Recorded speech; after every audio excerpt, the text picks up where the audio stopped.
Welcome to the video, guys. As I covered the other day, with the EU bailout and their budget sending countries wild over what is now going to be them paying a hell of a lot of money into the EU and not getting it back, has been picked up on by more media outlets recently. One of the countries involved that is now going to be spending a lot more than it will get back is of course Ireland, like I said that I covered in a video the other day. Well, the Sun has picked up on this and, like I said, pointed out the fact that this will end the EU as we know it, and also gone a step further, claiming this is proof that the EU won't learn from Brexit, as it says in the headline here. Mad £750 billion coronavirus bailout is proof the EU won't learn from Brexit, which is something we already knew but didn't really scream too much about because we're happy to watch them go down the shitter, as you all know. It continues, even diehard Remainers will have winced last week as squabbling EU chiefs hailed the latest scam to save the euro as a victory. And obviously that is what the EU is about at the end of the day, scamming the member states out of as much money as they possibly can while giving them back as little as possible. Indeed, there was little for anyone, even Brexiteers, to cheer as leaders condemned the fabled grand project to a slow and painful death. No, we didn't cheer, we just laughed. There was no need to cheer at the end of the day. It's just hilarious because we have been saying this for years, and obviously what we said is starting to come true now, in some cases a lot quicker than anyone expected. The €750 billion bailout is both too big for the half dozen states who will actually foot the bill and too small for the basket case Club Med members clinging to its teat. Which I've got to say is a rather funny way of putting it, but at the end of the day it is 100% spot on.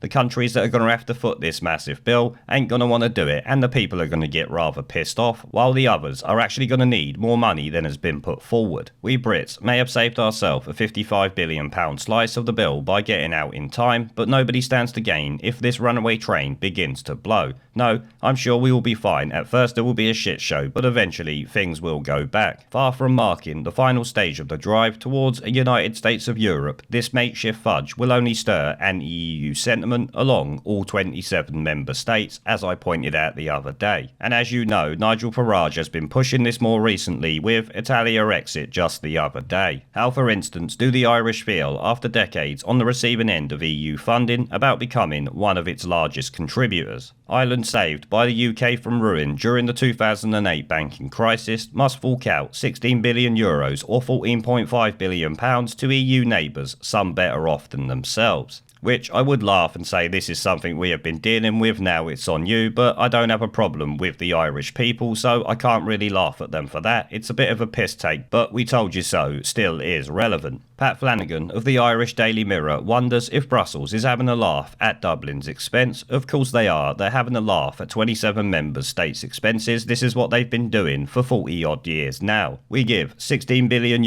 and we get €1.5 billion back, and us already the most indebted country in the developed world, he writes. Which, like we've said many times before, the EU doesn't give a flying fuck about. At the end of the day, they only care about themselves and line in their own pockets. Is this some kind of Irish joke? No wonder the other EU leaders were wearing masks last weekend. This was daylight robbery. Well, they've been doing it for a long time to everyone else. I guess now it's Ireland's turn, but hopefully it might want them to get the fuck out of this undemocratic shit show. We can only hope at the end of the day. This means Ireland, with less than 5 million souls, will be the 5th biggest single contributor to the new fund. Doesn't it make you proud this little state is up there with Germany, France, the Netherlands and Sweden? The Irish feel burned. What lessons will be absorbed by canny Scots as Nicola Sturgeon strokes her relentless campaign for independence? No, subservience is what she's going for. You cannot call what the SNP want to be independence in any sense of the word, much like their claim to be a nationalist party. As I've said before, they're about as nationalist as the Liberal Democrats. The coronavirus crisis has triggered fears in Westminster about the survival of the United Kingdom, with polls showing a surge for a go-it-alone Scotland, which is just laughable as we've gone over before, and it'll even go over in this article. But if push comes to shoves, will Scots with no viable currency of their own really wave goodbye to the pound in exchange for a stricken euro? Well, the SNP might, but like I've said before, they won't be allowed in, so it really doesn't matter. Will they sacrifice the £2,000 per head they receive from the Treasury each year and rely instead on collapsing North Sea oil revenues? that they won't be able to use because of their green promises, everybody needs to remember. If anything has become clear since we voted to leave the EU 4 years ago, it is that there is nothing grand about Europe's grand project. No, it's Europe's grand piss poor project that will be going nowhere, but like we've said many times, down the shitter. No European identity, no feeling of patriotism, no common language, nobody flies the EU flag, as they do the Stars and Stripes in the US, which is a very valid point. Only Germany, and to a lesser extent the Dutch and Scandinavians, rank as viable players on the economic world stage. Italy, Greece, Spain and Portugal, the so-called Olive Belt, are wonderful holiday hotspots, but coronavirus has terrifyingly revealed their dependence on the tourist quid. Even France, allegedly the joint powerhouse along with Germany, is running on fumes. Well, that's what you happen when you have the soy boy Emmanuel Macron running the show. What else can be expected? This is no smug assertion of superiority. Britain is in trouble too. We can't escape the risk of recession, even with our currency free to float on troubled waters. But it is a criticism of the EU's rigidly blinkered attitude to reality, its stubborn failure to adapt to a fast-changing world. Its leaders, especially German Chancellor Angela Merkel, missed their last chance of holding the European Union together when they let Britain leave. Well, they didn't really have a choice. At the end of the day, the people spoke. It needed to happen.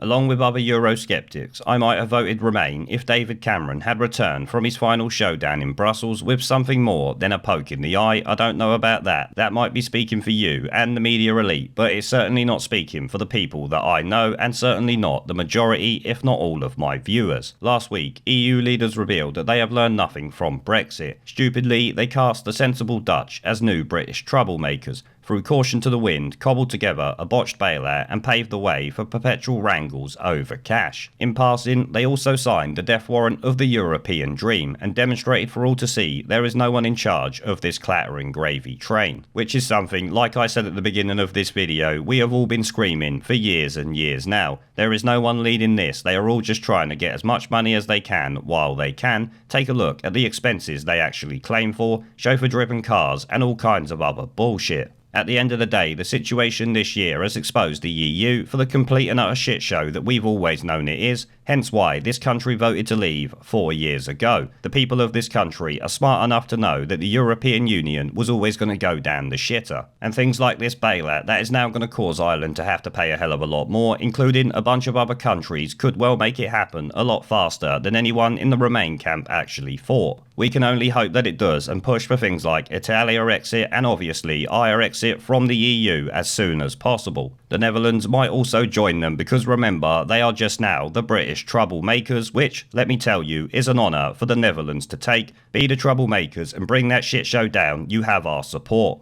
There is a pattern consistent throughout history of oppressed people turning on the oppressors. Slaves against their owners, the peasantry against the feudal barons, colonies, Mr. Verhofstadt, against their empires. And that is why Britain is leaving. And it doesn't matter which language you use, we are going and we are glad to be going. We're off.